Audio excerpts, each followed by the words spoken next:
So I've had a quote recently for a new spray hood. It's just for the spray hood, not including the frame, because I've already got the frame. And the quote was £1,250 just for the spray hood, and the weight was 3.5 months. Clearly they have no idea who they're dealing with. So I've already patterned. I didn't film the patterning process, but I did take a couple of photographs. I will upload those now. And they show basically how it's done. You know, it's not difficult. There's a Sailrite video on it. That's what I followed. I'm not going to do a how-to or build along really. Here we go. I've managed to acquire that. That's a Singer 201K, which I'll get out in a moment and show you around. So total cost so far, and this is for, I took the quote and priced it up on a website called Point North. It's like Pro Fabrics UK, I think is the actual website. I'll put a link anyway. Total cost of materials came to about £192 delivered. No, £190 delivered. That sewing machine, 1959 that was made, from Gumtree, 50 quid. It needed a new belt, I serviced it. I've got a new motor and stuff coming. You know, it doesn't need that really, but it's a slightly more powerful motor, and for what I'm going to be sewing, it might improve things. I've done test sewing with it anyway, and it will work, it'll work. So that was 50 quid, plus a few upgrades and some messing about. Total cost so far, I think, comes to about under 300 quid. Under £300. Of course, now I've got to make it.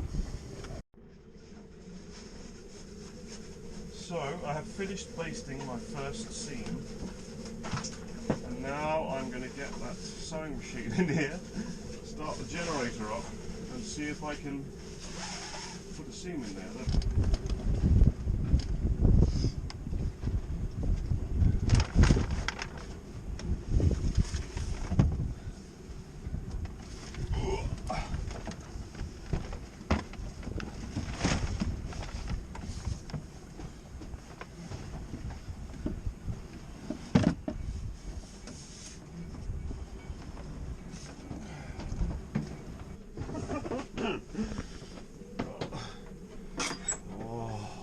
No, wait, you got to see this, you got to see this. Watch this as well. Oh! British engineering at its best. 1959. In fact, you can leave that down here. You lift it up like that, and then it automatically flops down.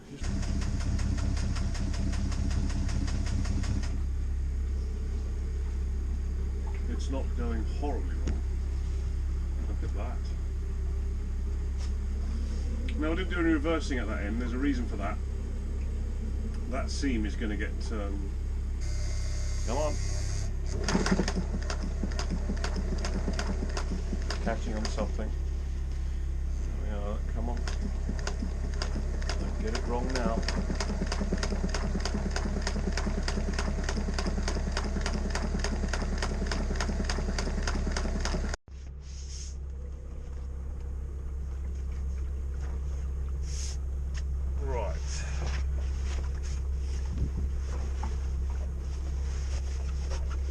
First seam is in place. Now I'm just gonna come on. What I need is a slow start setting. There we are.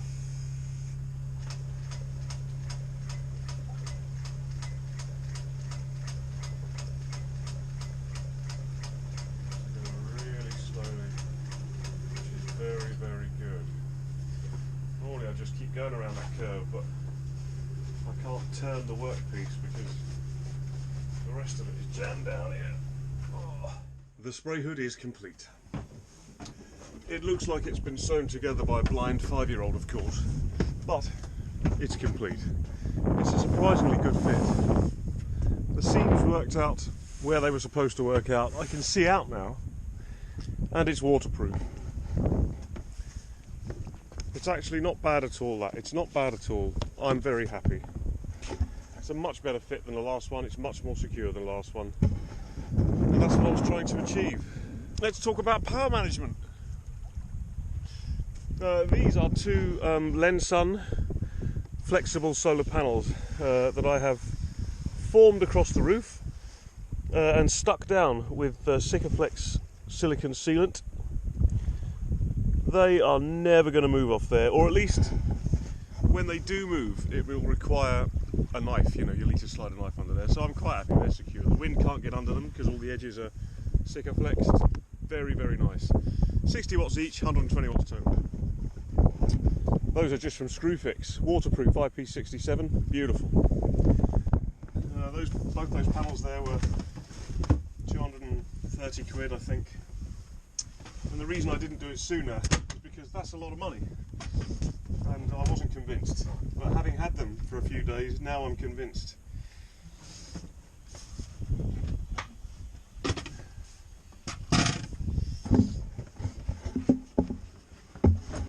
So there's my Victron solar controller up there. That's Bluetooth, so I can monitor everything. I'll show you in a minute. I've got two Trojan T105 batteries, that's the house bank, and an AGM 100 amp hour battery for the start bank.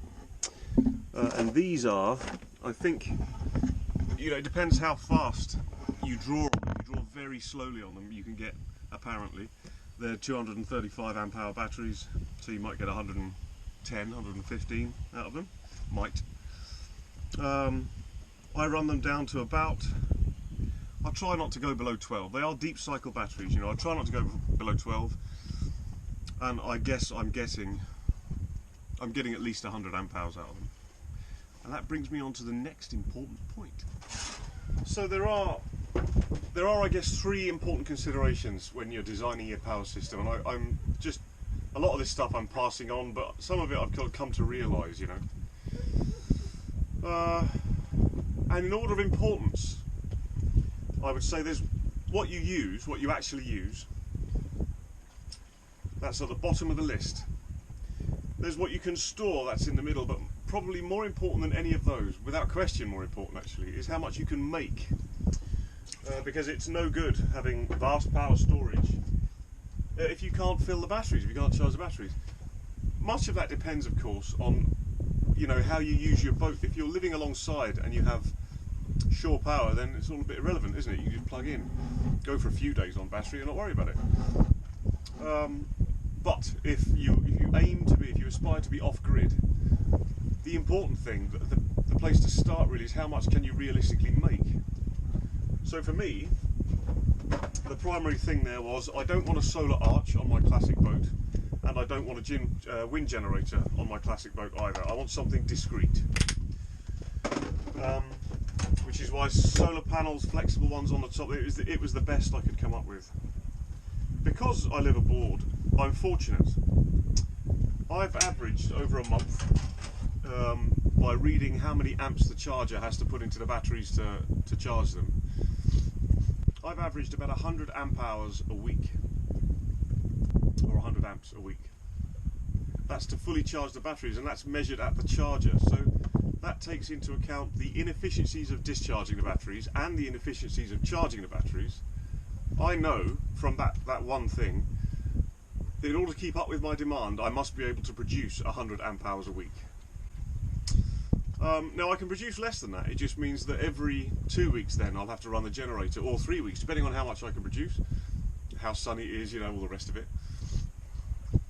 So that's where I started, and I suppose the difference there is, you know, to do a power audit, you can go around all your devices, add up what they draw, guess at how often you're going to use them and how much, I feel, because I did try that way, that quite often you'll come up with something that's quite inaccurate. Then you'll add 20% or 30% safety margin, and actually, when you come to use the system in the real world, you'll be very, very close to that. Which is why I started with the information from the charger. So I know that I must produce 100 amp hours a week, approximately. In the winter, that's in the winter when I'm running the heater every night almost. Without a heater, that would drop dramatically. I would say probably 60 amp hours of that is the heater. Okay, so there's a starting figure. I've got those two 6-volt batteries wired in series, giving me 12 volts and 235 amp hours at a low draw. I reckon the batteries will store comfortably and give me to use 100 amp hours.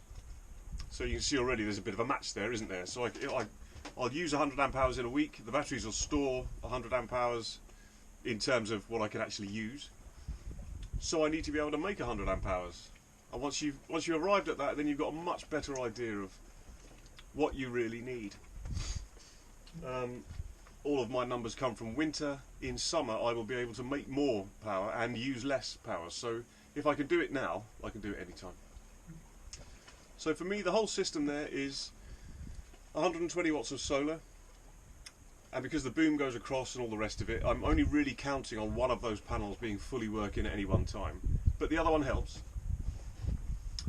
120 watts of solar. I've got my suitcase generator, which is very quiet, a little Honda 1 kilowatt generator which stores in the locker there, no problem. The reason for me that I like that and I have it is because it means, apart from anything else, I can run power tools on board and run anything I want to run on board actually. It's just that I would rather have the option to be off-grid. So when I do my Jester Resource challenge, I will leave the generator at home. I won't even take it because there's no doubt that the solar will keep up like that, no problem. And that's my setup right there. I've kept it as simple as I possibly can. I don't have gadgets coming out of my ears anyway. When I'm on passage I'll have the plotter to run, but that won't be constant. I'll have the radio on probably most of the time, so I can have the AIS input, and my tablet for that AIS display. But actually if I was really conserving power I wouldn't even need to do that. I could just put the radio on and set the closest point of approach alarm, and then I don't really need a visual display except at night maybe, you know. So I've allowed a little bit of slack there, but in summer it won't be an issue at all. And that's it, that's my setup. There's my it's just my phone with that's connected by Bluetooth to that solar controller that I just showed you. I can see what the solar panels are doing, how much, what the current charge rate is. Fantastic. Just, I love that. I love that. I like being able to remotely monitor it.